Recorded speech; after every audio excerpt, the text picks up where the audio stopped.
Players, our second level and back end players, our linebackers and D-backs, and our receivers did an outstanding job in individual drills. It was highly competitive. They made it very important. We want special teams certainly to be just as important as your offense and defensive periods, and the level of effort was simply excellent today. A lot of veterans in those groups working, a lot of guys who've been around here working hard, and not only physically exerting themselves, but there's a lot of coaching going on by veterans to help these younger guys get ready. It was very evident to me out there today. You know, we're a little bit of a next man up situation. We've got young guys that are moving into roles that they're playing around more experienced players. You guys have seen that. We got some guys dinged up, and we have high expectations for them. You know, we don't have freshmen here, and we don't have guys being redshirted. Everybody's got to be ready to play. And the guys know that. They got to step it up. They got to be around guys that can help them learn it. We think we're getting that done. Thirdly, I thought we had a lot of explosive plays today, and we've had that the last couple days. I always try to temper myself, because until you see the tape, you don't know whether they're legitimate, because you don't always see what's going up in front. You know, Julius Peppers could be making a play, and he stops to let Jay make the throw.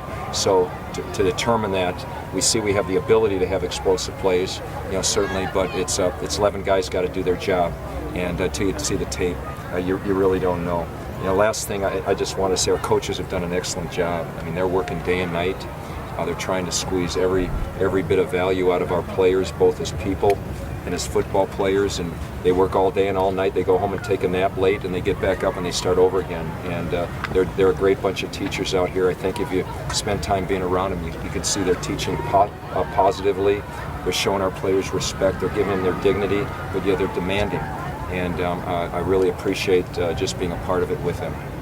I'll open up to any questions. Do you like how Bostic handled the play calling duties for what he just only being here a week? Yeah, John's a very mature guy. He's been around football a long time. He's from a football family. He's got a real presence to him and an even-keeled demeanor. When the ball snapped, he runs the ball. So, he's got to step up. He's got opportunity here, and not only does he have to do it there, he's got to do it on special teams, because he's going as a top-line special teams player as well. It's encouraging. I'd like to temper the way I say things. It's only day 6 or 7. We got a long way to go, and the true test of a first-year player is that he can sustain durability-wise, energy-wise, and have his legs under. And that's how the guys who've been around make it. They're consistent, and they're continually ascending, and we feel John's on that track.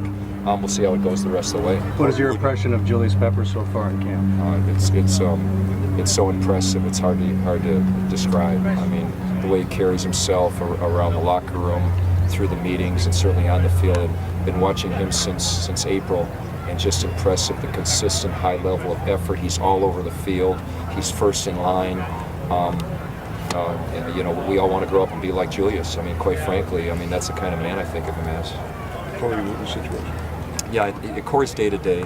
I can't remember what it is the trainers told him. He's got a ding in his hip, I think. Is that what you were told? And he's going to get an MRI. We don't think it's serious. I'm sure you saw the news in Montreal. Were you surprised that it came so fast like that? Yeah, I haven't followed it closely. I've certainly followed it, and I know Dan very well. He's a friend of mine, and we had him in Raleigh when we worked with our staff during the off season. I'm disappointed for Dan, and trust that Jim Pop will do what's in the best interest of his team. I don't know the whole story, so I can't comment any farther than that. But I just wish the Alouettes well. I love the players there, their family, and they're 2 and 3 in the first place. Somebody told me so. So we'll see what happens over the course of the season. What's the benefit of having the officials out here working with the guys? Well, I think they're consultants to us more than anything. They're observing practice.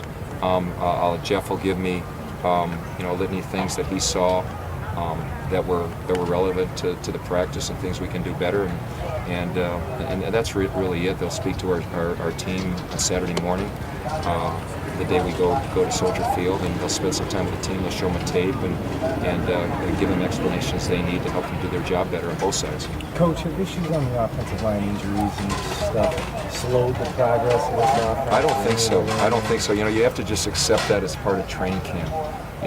Fortunately, Bush will be back, and John will be back, and we'll have a full group in there. I don't think I'm missing anybody. I may.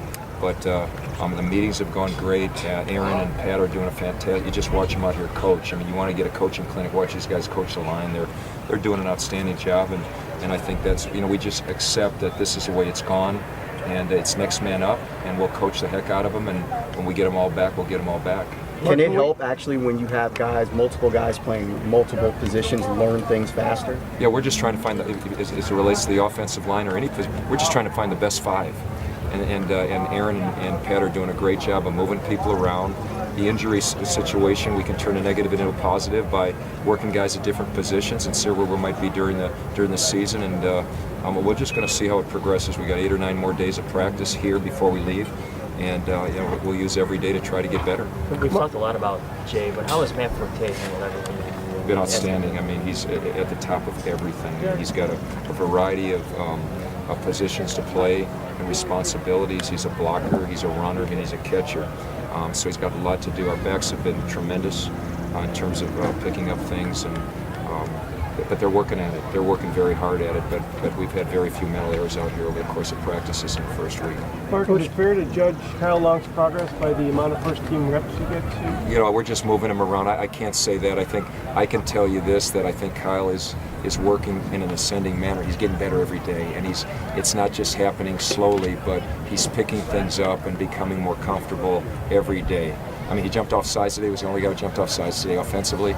But at the end of the day, we feel that he is making progress, and the competition continues, and we'll see where it takes us over the next 3 weeks and through the games. Did you see less mistakes overall today in terms of ball safety and penalties? Yeah, we had one strip today. The quarterbacks did a great job of taking care of the football. I thought all 3 quarterbacks were very accurate today and took care of the football, threw it away.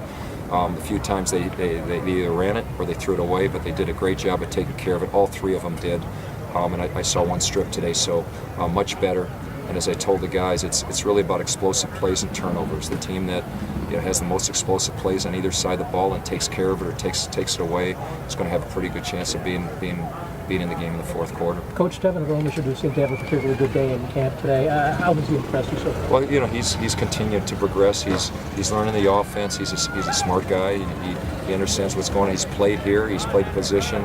I know the quarterbacks have a confidence level in him that because they've been around him, they know him a little bit more than the coaches do. But again, it's just this whole thing is just a work in progress. Everybody's going to get reps. We've got everybody here because we think they've got a chance to make the football team, and we're going to do our best to give them opportunity in practice, number one, which is critically important, and then in the games. We've seen what Bartellus can do on offense. What are you looking for from Major Wright and some of the other players that have to defend him? Because you're obviously going to play a lot of tight ends with his skill set. Well, you know, obviously, we're a team that's got to get the right matchups, and I think what you're saying is, I mean, that's a tough matchup. It's a tough matchup size-wise for any DB or linebacker to cover a man like that. It's still about techniques, and that's the if I'm on the other side of the ball coaching Major Wright, as Mel is and John is and Chris is, it's more about technique than anything else, and your techniques have to be perfect to cover a guy like that, and then it's about a contested throw and getting a hand in and running through him and doing the things you have to do fundamentally to get it done. But the question, you knew the answer. This is a big guy, and it's a tough matchup for any defensive back. Thanks, Coach. Thank you, guys. See you next time.